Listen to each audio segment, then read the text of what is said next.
They don't pay us to think. They pay us to know. We know we can beat them. There's no excuses why we shouldn't. Win the game, period. W is on 3, man. Let's go. W on 3. 1, 2, 3. W. Welcome, all my fellow Redskin brethren and sistren. I am your man and resident Redskins fan, Lou. Thank you for joining me here on the Redskins Rapid React quickly on the R3. Tough one to take on the chin. I'm dressed in all black like the Omen, so you know what that means. We took one on the chin, and I will say this before I say anything else. I'm not qualified to speak on this game the way that I normally am. I did not watch the first half of this game. I was caught up doing a Broncos-Chargers pregame breakdown with another outlet, and so I caught the game smack dab at halftime, and I literally, as the second half kickoff got underway, I thought I was recording the game. Somehow the recording got jacked up, so I wasn't able to go back and watch and fast forward to catch up. I just had to pick up where I left off. So I actually don't know what happened to get us into a 17-7 hole and deficit at halftime. I know Alex Smith did not play well. Just looking at the numbers, I saw the pick six. That was a backbreaker. You can't have those. We talked about not turning. We know the formula for winning.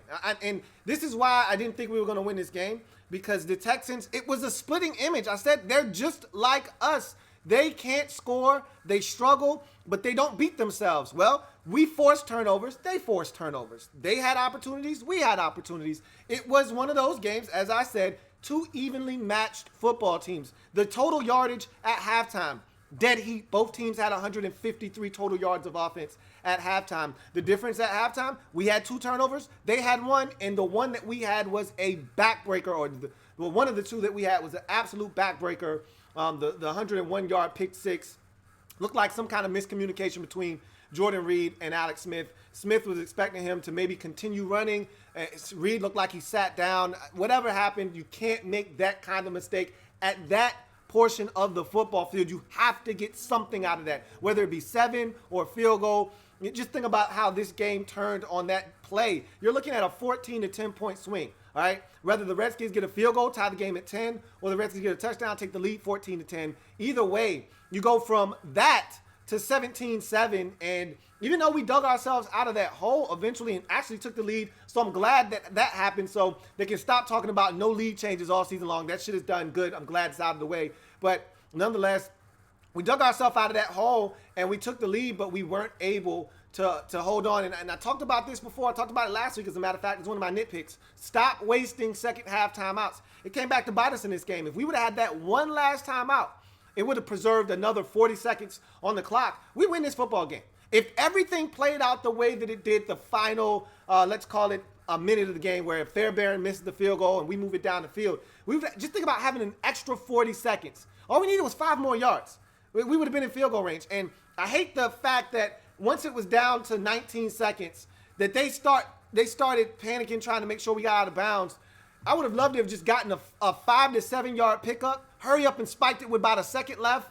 I think we would have had enough time. 19 seconds is enough time to get up and spike the football. If you pick up a gain of about 6 or 7, that would have put us in prime field goal range. But Colt was trying to get it out of bounds. He missed, I think it was Mo Harris or one of those guys on the comeback. It wasn't even close. And so for all of you asking for Colt McCoy, you got it. And I tweeted out when I saw it happen that Alex Smith broke his leg. You could see it plain as day on the first replay that I saw. I was appalled at what I saw, and it's amazing. 30 years to the day Joe Theismann snapped his leg in half on a Monday night versus the New York Giants. And so it's just crazy how that went down. I knew Alex had to have something seriously wrong with him, because as he went down, he not only went down, he rolled over, took his helmet off, and immediately grabbed his jersey, pulled it over his face. So I knew he was in excruciating pain. Something was terribly wrong. You don't do that if you just sprained your knee. You don't do that if you have a concussion. You do that when something's broken, when something is seriously wrong. So when they showed the replay, you saw his legs. Oh my God, it was so nasty. It was gruesome. But in any event, a lot of you were asking for Colt McCoy, clamoring for him even. Well, you got your wish. I also tweeted out, Colt McCoy is our quarterback for the rest of the year. I need Jesus, and I need him in the worst way. We are in trouble. I thought he came in and played well. I thought he came in and gave us a shot in this game. I love the fact that he was using his legs. He was very decisive in that manner.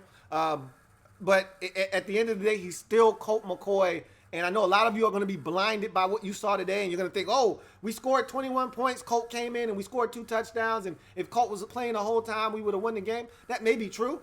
But I'm not very excited about the future of this season and the fortunes of this team moving forward with Colt McCoy at quarterback. There's a reason why the Redskins organization, Jay Gruden, he believes in Colt McCoy.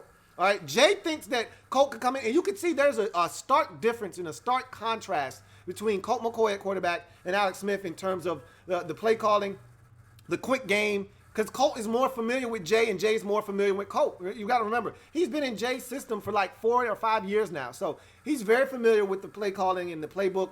Jay's very comfortable with Colt running his offense. So from that standpoint, you're not going to see a lot of drop off in the play calling. You're not going to, as a matter of fact, you may see better play calling because Jay Gruden is more comfortable with Colt McCoy running his offense. But that doesn't take away from the fact that Colt's going to turn it over. And if Alex Smith was going to play like he did today, then we might as well play Colt McCoy. I'm with you guys, okay, in that sentiment. But I told you I was cool with Alex Smith because he's not going to turn it over. Well, he turned it over twice today, and one of his turnovers may be the reason we lost this game.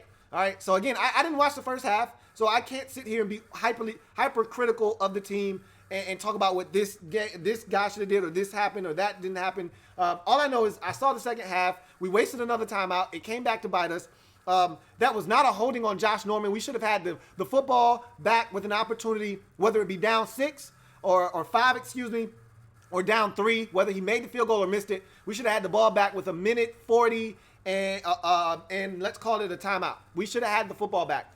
That was not holding on Josh Norman. That was a bad call, but so was the call on a fumble and Redskins recovery on a pass that was never caught. So it was the football gods pretty much evening things out. We got a break on that play. They got a break late in the game, and their break may have ultimately decided this football game. But if we didn't get the break that we got when we got it, who's to say that they weren't going to go down and score a touchdown or a field goal because they were already in Redskins territory at the time that Mason Foster was able to get his hands on that football. So, look, it's all a moot point. At the end of the day, we didn't make enough plays to win this football game. The defense had a lead at 21-20. Make some stops. Get the football back. Okay? Don't let the Texans run it down your throat. Don't blitz on 3rd and 7 and allow the running back to catch it and run up the field for 37 yards. Don't allow them to have a catch and run right after we took the lead and had all the momentum in the game at 21-20. Don't let Kiki QT catch it out, spin back to the inside, and pick up a gain of 40. Don't do it. All right? You want to win the game? Make plays. We've been talking about how good the defense has been all season long. They had an opportunity to make 21-20 stick, and they failed to do so in this game. And that's where the game was lost, essentially. Got to make plays defensively. And I know you made your fair share of them. The Preston Smith tip interception, beautiful play, really got us back in the game. We were dead at that point at 17-7. That got us back into the game. But, again, you didn't make enough plays. You didn't make enough plays offensively. There were a bunch of possessions in this game after the Texans kicked the field goal, at least 2 or 3 more, where we could have had opportunities to move it down and get a field goal of our own and retake the lead. We didn't do it. We didn't make enough plays in this game. We got Clowney got a sack. Watt got a sack on that possession that we punted on, the one before our final possession. We had opportunities. We didn't take advantage. I thought that the Texans would come into Washington. I hated to say it, and beat us, but they did. And now we got a quick turnaround. Got Dallas on, and they won a nail-biter in Atlanta. So now they're literally a game out of first place. They beat us on Thanksgiving. They're in first place along with us. So this season could go to hell in the handbasket very quickly if we don't shore up some things and if we don't tighten up. But I can tell you this, Colt McCoy, more than equipped to go into Dallas and win. He's done it before. He can do it again. I don't think this season is over because Colt McCoy is at quarterback. I just don't think that I'm as confident now as I was, say, maybe 2 hours ago before Alex Smith broke his leg and forced Colt McCoy into action. Nonetheless, if we can find a way to minimize the mistakes. We made too many mistakes today. Too many turnovers today. Too many penalties today. Too many mistakes against a team that looks just like us. If we don't have the mistakes, the Texans don't even crack 20 in this game. And that's what I'm talking about. That's why we were 6-3 coming into this game. We hadn't made the mistakes this season against teams that look like us. Our mistakes have come against teams that have been better than us, especially the ones that have been explosive on offense like Atlanta, like New Orleans.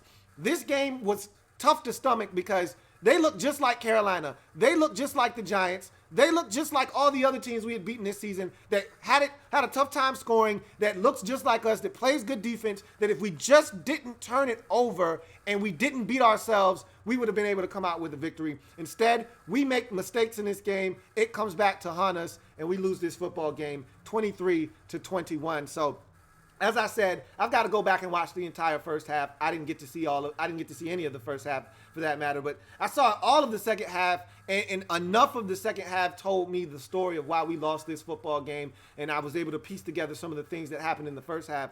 Bottom line is, I didn't like the execution late. I thought that Colt McCoy did some really good things, but when we had that opportunity after we got to the 40-yard line, or the 45, excuse me, with 19 seconds left, you got to get – that was the play. You can still throw it in bounds. I know it's going to be tight, but you got to trust that you can get up to the line of scrimmage and spike it and just get 5 to 7 yards there, and you're in Dustin Hopkins' field goal range.